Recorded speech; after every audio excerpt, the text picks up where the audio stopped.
প্রিয় ভাইয়েরা আমার, নতুন একটা ছাত্র সংগঠন আজকে এনসিপি নামে, ন্যাশনাল সিটিজেন পার্টি, একটা দল গঠন করেছেন।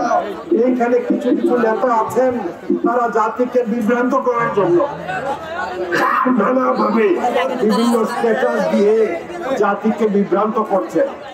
নানা রকম স্ট্যাটাস দিয়ে গতকাল দেখলাম তাদের এক নেতা হাসনাত আব্দুল্লাহ লিখেছেন তাকে নাকি এবং তার এক বন্ধু সার্জিসকে ডেকে নিয়ে নাকি আর্মি চিফ বলেছে যে একটা রিফাইন্ড আওয়ামী লীগ কাজ করার জন্য তাদেরকে সুযোগ দিতে। আরে বাবা, তুমি কে? তোমার সাথে আর্মি চিফ কেন আলাপ করবে?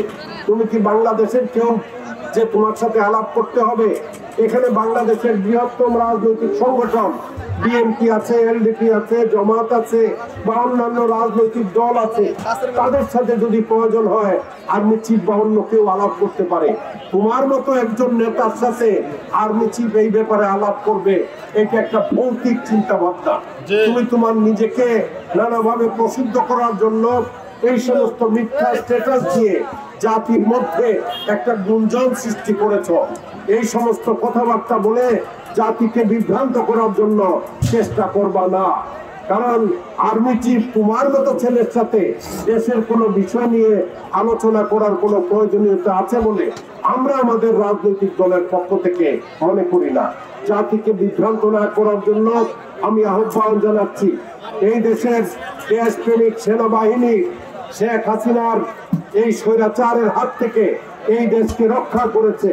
জেনারেল ওয়াকার এই জাতিকে রক্ষা করেছে। এই জাতিকে রক্ষা করে একটা অন্তর্বর্তীকালীন সরকার গঠন করেছে। আরেকজন একটা স্টেটমেন্ট দিয়েছেন, তার বয়স 25 কি 26 হবে, উপদেষ্টা আছে।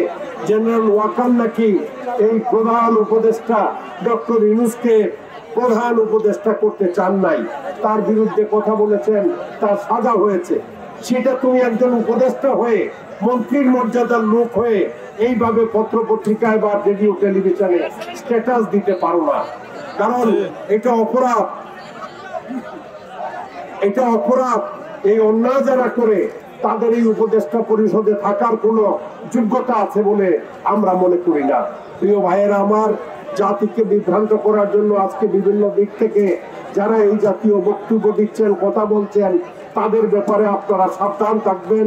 দেশে যদি নির্বাচন হয়, ইনশাল্লাহ আমি আগামী জাতীয় সংসদ নির্বাচনে অংশগ্রহণ করব এবং আপনারা যদি আমাকে ভোট দিয়ে নির্বাচিত করেন, জনগণের সেবা করার জন্য যদি সুযোগ দেন, তাহলে অবশ্যই আপনাদের সম্মানে, আপনাদের স্বার্থে যতটুকু কাজ করা দরকার সেই কাজ আমি আমার বাকি জীবনটাতে করে যাব।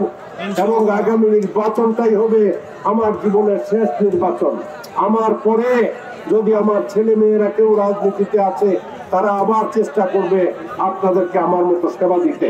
আপনাদের সবাইকে ধন্যবাদ।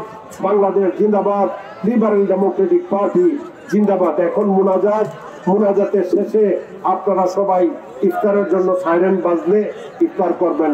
সবার জন্য আমার দোয়া রইল।